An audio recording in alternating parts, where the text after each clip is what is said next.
네, 여의도 사사건건 오늘은 박용진 민주당 의원, 최영두 국민의힘 의원 나오셨습니다. 자, 안녕하십니까? 네, 안녕하세요. 네, 안녕하십니까? 네, 안녕하세요. 네. 이번에 이제 당대표 선거하는데 이런 초선 의원들의 생각이 반영될 여지가 충분히 있다고 보십니까? 네, 그렇죠. 이 사실 초선들이 저희들이 이번 그 선거 끝난 다음 날 아침에 바로 초선 거의 전원이 이제 이렇게 기자회견을 하고 입장을 밝힌 것은 이 선거 민심에 사실은 여당도 놀랬겠지만 야당도 놀랐습니다. 이 국민들이 이렇게 준엄하게 심판할 줄은 몰랐다. 이 정부 문재인 민주당 정부의 위선과 배신에 대해서 굉장히 통렬한. 근데 그건 정치권 전체에 대한 경고이기도 하거든요.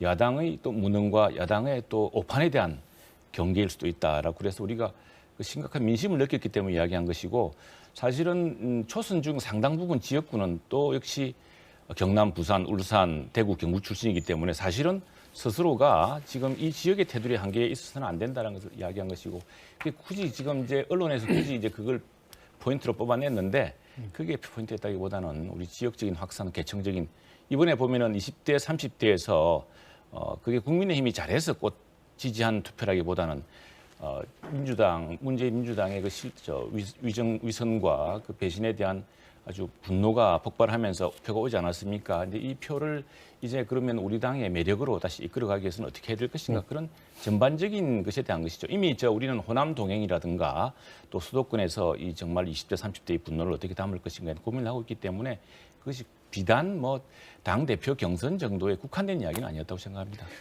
당위성에 대해서는 얘기를 하는데 구체적으로 어떤 토론을 이끌어 나가느냐가 굉장히 중요한데 내부적으로 좀 얘기 있나요?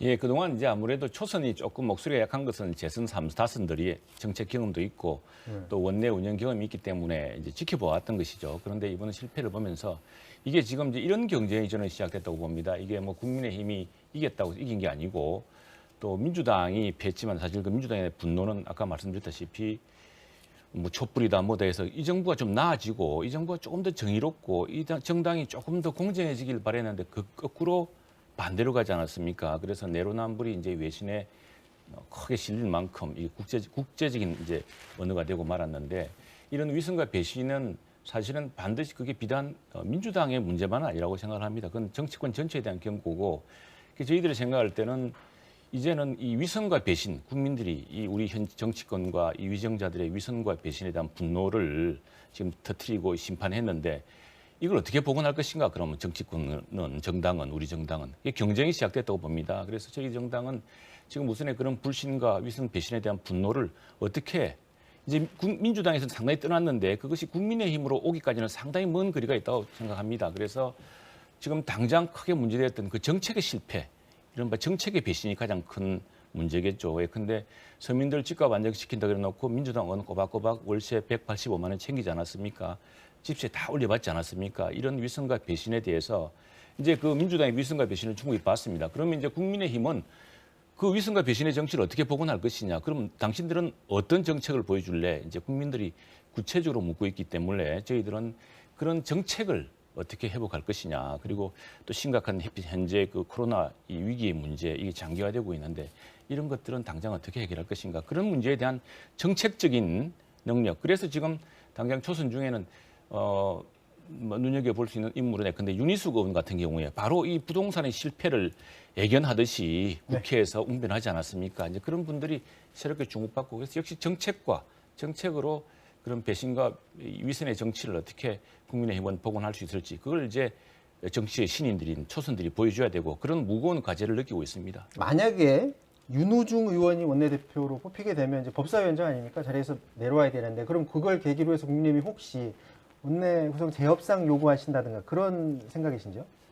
우선에 민주당 스스로가 저희가 남의 당 사정에 대해서 왈가왈부할 수는 없습니다만 이번 선거는 사실은 어느 정당이든 민주당도 그렇고 국민의당도 그렇고 오만과 독선에 대한 심판입니다. 오만과 독선에 대한 심판이었는데 그 오만과 독선은 다수당, 특히 180석이라는 게 가까운 절대 다수당에 대한 심판이 컸겠죠. 그러면 그런 오만과 그 독선이라고 하는 그런 것들을 국민들이 심판했던 가치를 그 문제점을 얼마나 누가 회복하느냐의 문제일 텐데 이제 그 법사위원장 문제만 하더라도 사실은 이게 우리가 그 정말 민주적인 국회 운영이 정착된 1990년대 초반 이후로 이 법사위원장은 야당이 하는 게 전통이었습니다. 원칙과 전통이었거든요. 그건 지금의 민주당이 과거 야당일 때 해오던 일인데 그걸 이제 이번에 180석 됐다고 절대 반지를 이제 꼈다고 다 가로채지 않았습니까? 그러니까 제가 보니까 새로 된 원내대표는 바로 그런 원칙과 전통을 회복하는 문제인데 그건 줄 사람이 그건 다수당이 그런 어떤 오만과 독선에서 벗어나서 이제는 반성과 협치의 모습을 보여줘야 되고 만일 그런 반성과 협치에 진지한 제안이 있다면은 그때 이제 비로소 이야기할 수 있는 문제인데 저희 당이 소수당이기 때문에 그 문제를 제안한들 저렇게 오만과 독선으로 계속 이어진다면은 말해봐야 우리 입만 아픈 셈이죠. 공식적으로 제안한다든가 그럴 생각은 없다고 보면 되나요? 그건 우선에 집권 다수당이 먼저 결심해야 됩니다. 오만과 이 이번 이제 새로운 전당대 원내대표 뽑는 이번 그 여야의 경쟁은 누가 오만과 독선에서 벗어나느냐, 누가 반성과 협치를 보여주느냐 여기에 달려 있다고 보는데 저희들은 민주당이 그런 반성과 협치의 태도를 우선 보여주길 기대합니다. 어떤 주요 자리에 있는 사람들은 뭐 교체가 예상되고 있거나 지금 그렇잖아요.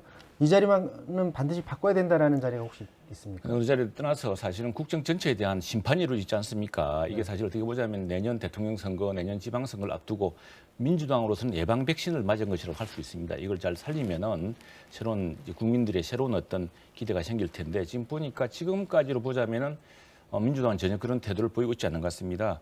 사실은 이쯤 되면요 역대 우리 정치사에 보면은 거국 내각을 집권 여당이 먼저 제안해야 됩니다. 과거에 사실 노무현 대통령도 이 시기에 이렇게 했거든요. 그리고 박근혜 대통령도 이렇게 했습니다. 마지막 정부 때는 이제 굉장한 민심의 파도, 정말 배를 뒤집는 정도의 큰 민심의 파도를 맞았으면은 그런 각오 이제는 우리가 더 이상 이 정권 유지에 집착하지 않겠다. 나라를 정말 안정시켜야겠다. 특히 지금 어떤 국면입니까? 코로나 백신을 우리는 조기에 지금 확보를 못 해가지고 지금 우리나라만 지금 내년에 연말까지 지금 집단 면역이 형성되기 어려운 지경이 돼 있습니다. 외국은 이제 독립선을 하고 하는 마당에.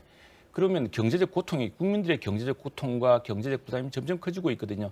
굉장히 비상한 시기입니다. 그래서 이미 IMF 같은 나라에서도 우리나라의 경제 성장률이 한 3.몇%대로 선진국 대비 한 절반 수준으로 지금 낮춰진다고 하거든요. 이런 비상한 시기에는 야당의 협치를 구하고 국민들에게 정말 이제는 우리 정권 아니가 아니라 국민을 바라보고 우리 미래 지금 당장 어려운 난국을 헤쳐나가겠다는 그런 각오를 보여줘야 되는데 이게 지금 뭐 아직까지도 자존심 싸움하고 오기 싸움하는 것 같습니다. 당 내에서 분위기는 어떻습니까? 지금 국민의당과의 어떤 통합 이런 데에 대해서 빨리 먼저 추진해야 된다 이런 생각들이 좀 많습니까? 어때요? 예, 빨리 추진하면 좋죠. 좋은데 또 우리 또 국민의당 입장도 또 외면하기 어려운 것이 말하자면 이전에도 전에 말한 적이 있는데 이게 중력의 법칙이 있습니다. 국민의당 입장에서 보자면은 이게 뭐 의석수에서 다수당이니까 이 국민의힘이 근데 이게 또 이번에 서울시장 후보도 결국에 국민의힘이 냈고 해서 그래서 국민의당 입장을 우리가 이해를 해줘야 되겠죠. 이해를 해줘야 되겠는데 지금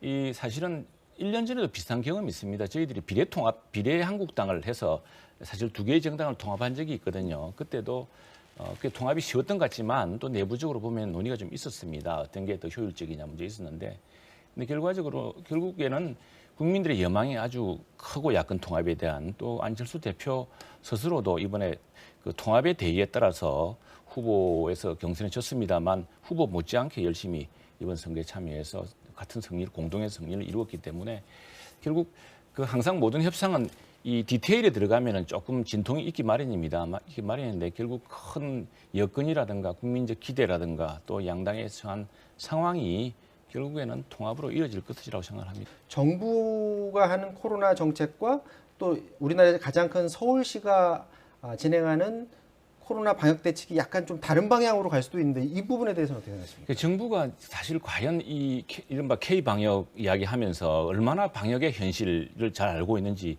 사실 시장에 가보면은 또 저희 지역에 가보면은 굉장히 의심스럽습니다. 왜냐하면은 사실 인구 밀도도 낮고 또 그 코로나 확진자가 스스로 발생하지 않고 외지에서 넘어온 사람들이만 있는 그런 지역에서도 똑같은 방역 원칙을 강조해 왔거든요. 근데 반면에 보면은 우리가 경험해보지만 서울 지하철 같은 거 타보면은 과연 이 밀집된 공간에 이렇게 마스크를 썼다고 하지만 이렇게 해서 위험하지 않을까? 이게 도대체 9시간까지 9시로 제한하고 4명 이하로 제한한다는 일률적인 제한이라는 게 굉장히 그 일률적이어서 그 효율적인 것 같지만 사실은 이게 이제 민생의 끝없는 희생, 국민의 자유를 제한하고 생업을 끝없이 희생시켜 온 것이거든요. 이제 이런 문제를 현장의 목소리를 들어서 어떻게 하면 효율적으로 대신에 굉장히 들어보면 좋은 아이디어가 또 있습니다.